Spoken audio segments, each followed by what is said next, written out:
Okay, I'm not sure if I'm going to use this at the beginning or the end of the video. So what is my assessment of the Metalcloak track bar, front track bar for a Jeep TJ? It's like having a hot girlfriend. That's crazy. It does its job. I like it a lot, but it gives me a headache once in a while. And it's not actually the item that gives me the headache with Metalcloak. It's usually the shipping, it's the ordering process. But it is made in America, well, kind of, California, whatever you want to consider that, maybe America.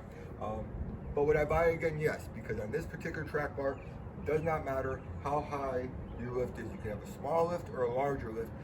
It won't interfere with your axle. So in that, it's built like a brick house. It does what I want it to do. And like a crazy ex-girlfriend, it can follow me from Jeep to Jeep. Okay, welcome back, Heidi Ho. Today we're going to be putting in the Metalcloak track bar. I just want to show you some things right here. You're going to get like a Heim joint on one end, that's for the driver's side, and then on this side you get the Duralock bushing. They said if you just do a quick joint, it says no modification, but if you actually read their instructions, you're going to need, what is this, 9/16 drill bit. You can use a standard bit for that. But this bit for the driver's side, that's a, double check me, but that should be a 5/8 bit, but I used a tapered bit, and I'm gonna go climb underneath the Jeep real quick and show you why. Now, my life is easier because my front suspension's out, but there is no way you can do this with your front suspension because you need to ream this hole out. I said ream this hole out. I amuse myself very easily. But the reason I'm saying that is because your track bar is going to be, not your track bar, but your steering's right here. So there's no way of really doing that. But the reason I'm using the bit is you don't want to hone this out or oblong it. So just get the right tool and actually use the right bit for this one. They don't say it in there, but definitely use the better bit because you don't want to screw that hole up. On the passenger side, which is, oh, let me get over here, right here, it's not a big deal. This is a thin piece of metal, but also if you look underneath here, you see this gap right here? Well, that type of bit, the reamer bit wouldn't be good for this. So you can just drill that straight through. It's no big deal. I'm gonna drill these out real quick and then come back and show you how it looks. Okay, so that's a regular drill bit. You can see it's not too bad, but it's, you know, it's not too bad. And then that is, where is it? Right there is a tapered bit. You see how nice and smooth it is? I mean, it's really good.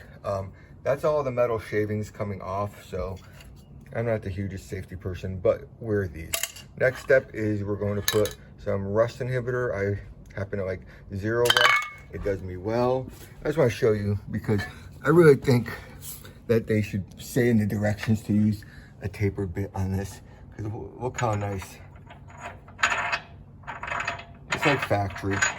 That thick of a piece of metal, if you use a regular bit, this thing was bouncing around, you're just gonna hone the shit out of it. Do yourself a favor and just spend the money to get a taper bit. All right, next step is to put the track bar on. We're gonna put the driver's side on first.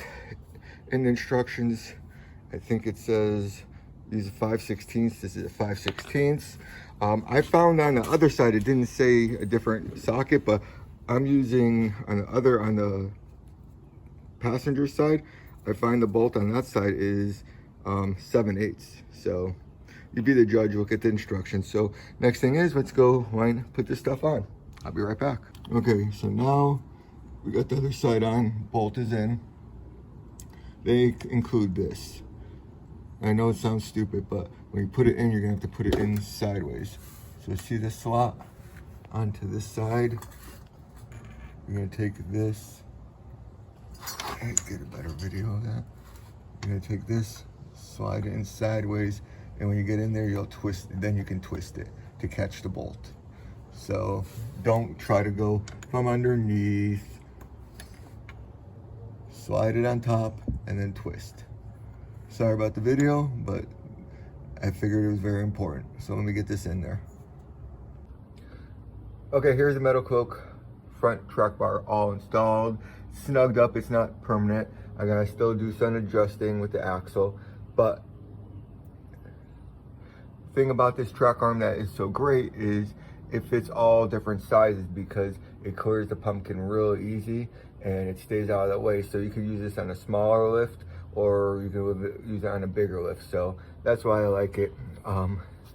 Really happy with the installation. It went pretty easy, especially since I didn't have any of my steering. I really think that's the way to go.